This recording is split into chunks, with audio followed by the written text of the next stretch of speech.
ಭಾರತ ಮತ್ತು ಪಾಕಿಸ್ತಾನ ಈಗಾಗಲೇ ಕದನ ವಿರಾಮವನ್ನ ಘೋಷಣೆ ಮಾಡಿದಾವೆ. ಅದಕ್ಕೆ ಸಂಬಂಧಪಟ್ಟ ಹಾಗೆ ಎಲ್ಲಾ ಡೆವಲಪ್ಮೆಂಟ್ಗಳು ಆಗ್ತಾ ಇದಾವೆ ಒಂದು ಕಡೆಗೆ. ಮತ್ತೊಂದು ಕಡೆಗೆ ಗಡಿ ಭಾಗದಲ್ಲಿ ಇರುವಂತಹ ಜನರು ಸಹಿತ ತಮ್ಮ ತಮ್ಮ ಹಳ್ಳಿಗಳಿಗೆ ಬರೋದಕ್ಕೆ ನಿರ್ಧಾರವನ್ನ ಮಾಡಿದ್ದಾರೆ. ಈಗಾಗಲೇ ಕೆಲವೊಂದು ಜನ ತಮ್ಮ ಗ್ರಾಮಗಳಿಗೆ ಬರ್ತಾ ಇದ್ದಾರೆ. ಯಾಕಂದ್ರೆ ಕಳೆದ 4-5 ದಿವಸಗಳಿಂದ ನಿರಂತರವಾಗಿ ಅವರು ತಮ್ಮ ಊರುಗಳನ್ನ, ತಮ್ಮ ಗ್ರಾಮಗಳನ್ನ, ತಮ್ಮ ನಿವಾಸಗಳನ್ನ ಬಿಟ್ಟು ಏನಂದ್ರೆ ಬೇರೆ ಕಡೆಗೆ ಸ್ಥಳಾಂತರ ಆಗಿದ್ರು. ಯಾಕಂದ್ರೆ ಹೆಚ್ಚಿನ ಪ್ರಮಾಣದಲ್ಲಿ ಇಲ್ಲಿ ಫೈರಿಂಗ್ ಆಗ್ತಾ ಇತ್ತು ಅಂತ. ನಾನಿರುವಂತಹ ಸ್ಥಳ ಜಮ್ಮು ಕಾಶ್ಮೀರದ ಉರಿ ನಗರ. ಮೊನ್ನೆ ಇದೇ ನಗರದಲ್ಲಿ ನಿಂತುಕೊಂಡು ಇಲ್ಲಿರುವಂತಹ ಗ್ರೌಂಡ್ ರಿಪೋರ್ಟ್ ಮಾಡುವಂತಹ ಕೆಲಸವನ್ನ ಮಾಡಿದ್ದೆ. ಆ ಸಂದರ್ಭದಲ್ಲಿ ಇಡೀ ನಗರ ಸಂಪೂರ್ಣವಾಗಿ ಸ್ತಬ್ಧವಾಗಿತ್ತು.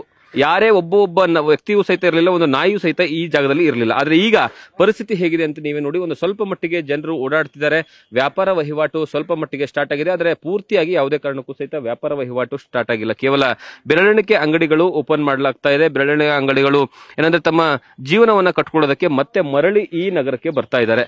ಈ ರೀತಿಯಾದಂತಹ ವಾತಾವರಣಕ್ಕೆ ಮೂಲವಾದಂತಹ ಕಾರಣ ಆಗಿರುವಂತದ್ದು ಪಾಕಿಸ್ತಾನ ಕದನ ವಿರಾಮವನ್ನ ಏನಂದ್ರೆ ಮುರಿದಿರುವಂತದ್ದು. ಮತ್ತೆ ಮುರಿದಿರುವಂತಹ ಕಾರಣಕ್ಕಾಗಿ ಏನಂದ್ರೆ ದೊಡ್ಡ ಮಟ್ಟದಲ್ಲಿ ಇಲ್ಲಿರುವಂತಹ ಜನರಿಗೆ ಆತಂಕ ಇತ್ತು. ಆದ್ರೆ ನಿನ್ನೆ ರಾತ್ರಿ ಯಾವುದೇ ಕಾರಣಕ್ಕೂ ಸಹಿತ ಕದನ ವಿರಾಮದ ಉಲ್ಲಂಘನೆ ಆಗದೆ ಇರುವಂತಹ ಕಾರಣಕ್ಕಾಗಿ ಜನರಲ್ಲಿ ಸ್ವಲ್ಪ ಮಟ್ಟಿಗೆ ಭಯದ ವಾತಾವರಣ ಹೋಗಿ ಜೀವನವನ್ನ ಕಟ್ಟಿಕೊಳ್ಳೋದಕ್ಕೆ ಮತ್ತೆ ಬರ್ತಾ ಇದ್ದಾರೆ. ಆದ್ರೆ ಇವಾಗಲೂ ಸಹಿತ ಕೆಲವೊಂದು ಅಂಗಡಿಗಳಿದಾವಲ್ಲ, ಈ ಅಂಗಡಿಗಳು ಇನ್ನೂವರೆಗೂ ಕ್ಲೋಸ್ ಇದಾವೆ.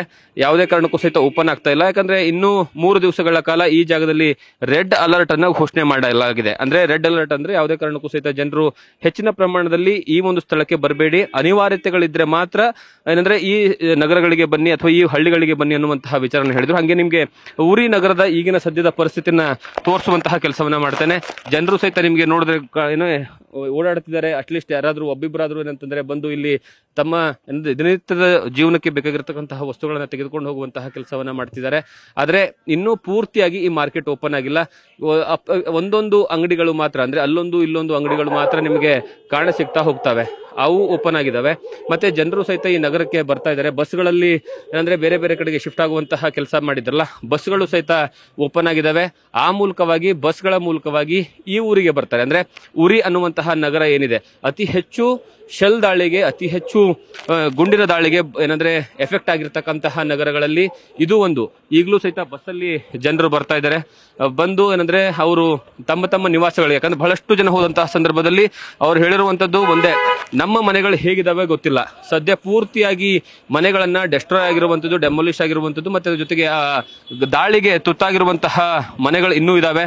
ಅವರು ಈಗ ತಮ್ಮ ಮನೆಗಳಿಗೆ ಹೋಗಿ ನೋಡ್ತಾರೆ. ಯಾಕಂದ್ರೆ ನಾವು ಹೋದಂತಹ ಸಂದರ್ಭದಲ್ಲಿ ಬಹಳ ಜನ ಹೇಳ್ತಾ ಇದ್ರು, ನಮಗ್ ಗೊತ್ತೇ ಇಲ್ಲ ನಮ್ಮ ಮನೆ ಮೇಲೆ ಏನಂದ್ರೆ ಶೆಲ್ ದಾಳಿ ಆಗಿದೆ ಅಥವಾ ಏನಂದ್ರೆ ನಮ್ಮ ಮನೆ ಮೇಲೆ ಗುಂಡಿನ ದಾಳಿ ಆಗಿದೆ, ಅದರಿಂದ ಪೂರ್ತಿಯಾಗಿ ಮನೆ ಡೆಸ್ಟ್ರಾಯ್ ಆಗುವಂತಹ ಪರಿಸ್ಥಿತಿ ನಿರ್ಮಾಣ ಆಗಿದೆ, ಜೀವನ ಕಟ್ಕೊಳ್ಳೋದಕ್ಕೂ ಸಹಿತ ಆಗದೆ ಇರುವಂತಹ ಪರಿಸ್ಥಿತಿ ಇದೆ ಅನ್ನುವಂಥದ್ದನ್ನ ಬಹಳಷ್ಟು ಜನ ಹೇಳ್ತಾ ಇದ್ರು. ಆದ್ರೆ ಈಗ ಇವರು ಹೋಗಿ ನೋಡಿದಂತಹ ಸಂದರ್ಭದಲ್ಲಿ ಅವರ ಮನೆಗಳ ಪರಿಸ್ಥಿತಿ ಏನಿರುತ್ತೆ ಅಂತ ಯಾರಿಗೂ ಸಹಿತ ಗೊತ್ತಿಲ್ಲ. ಹಾಗಾಗಿ ಈಗ ಇವರು ವಾಪಸ್ ಹೋಗಿ ಮನೆಗಳನ್ನ ನೋಡ್ತಾರೆ. ಮನೆಗಳನ್ನ ನೋಡಿ ಮನೆಗಳ ಚೆನ್ನಾಗಿದ್ರೆ ಸರಿ, ಒಂದ್ ವೇಳೆ ಚೆನ್ನಾಗಿರ್ಲಿಲ್ಲ ಅಂದ್ರೆ ಪೂರ್ತಿಯಾಗಿ ಹಾಳಾಗಿದ್ದೆ ಆದ್ರೆ ಮತ್ತೆ ಅವರ ಬದುಕನ್ನ ಆರಂಭದಿಂದ ಶುರು ಮಾಡ್ಬೇಕಾಗತ್ತೆ. ಅಷ್ಟರ ಮಟ್ಟಿಗೆ ಜೀವನ ಇಲ್ಲಿ ಕಠೋರವಾಗಿರುವಂತದ್ದು, ಅಷ್ಟರ ಮಟ್ಟಿಗೆ ಜೀವನ ಇಲ್ಲಿ ಏನಂದ್ರೆ ಕಷ್ಟದಲ್ಲಿರುವಂತದ್ದು. ಯುದ್ಧ ನಡೆಯುವಂತದ್ದು ಸಾಮಾನ್ಯ, ಆದ್ರೆ ಯುದ್ಧದ ಎಫೆಕ್ಟ್ಗಳಿದಾವಲ್ಲ ಅದು ದೊಡ್ಡ ಮಟ್ಟದಲ್ಲಿ ಹೊಡೆತ ಕೊಡುತ್ತೆ. ಜನಸಾಮಾನ್ಯರು ಏನ್ ಮಾಡ್ಬೇಕು ಅನ್ನುವಂತಹ ಪ್ರಶ್ನೆಯನ್ನ ಇಡ್ತಾ ಇದ್ದಾರೆ. ಅದರ ಜೊತೆಗೆ ಇಲ್ಲಿರುವಂತಹ ಗ್ರಾಮಸ್ಥರು ಅವರ ಜೀವಮಾನದಲ್ಲಿ ಕಟ್ಟಿರ್ತಕ್ಕಂತಹ ಅದು ಒಂದೇ ಒಂದು ಮನೆ ಆಗಿರುತ್ತೆ, ಅದು ಗುಡ್ಡಗಾಡಿನ ಪ್ರದೇಶಗಳಲ್ಲಿ. ಅಂತಹ ಮನೆಗಳೇ ಪೂರ್ತಿಯಾಗಿ ಏನಂದ್ರೆ ದಾಳಿಗೆ ತುತ್ತಾಗಿರುವಂತಹ ಕಾರಣಕ್ಕಾಗಿ ಅವರು ಜೀವನ ನಡೆಸೋದು ಸಹಿತ ಬಹಳಷ್ಟು ಕಷ್ಟ ಆಗುತ್ತೆ.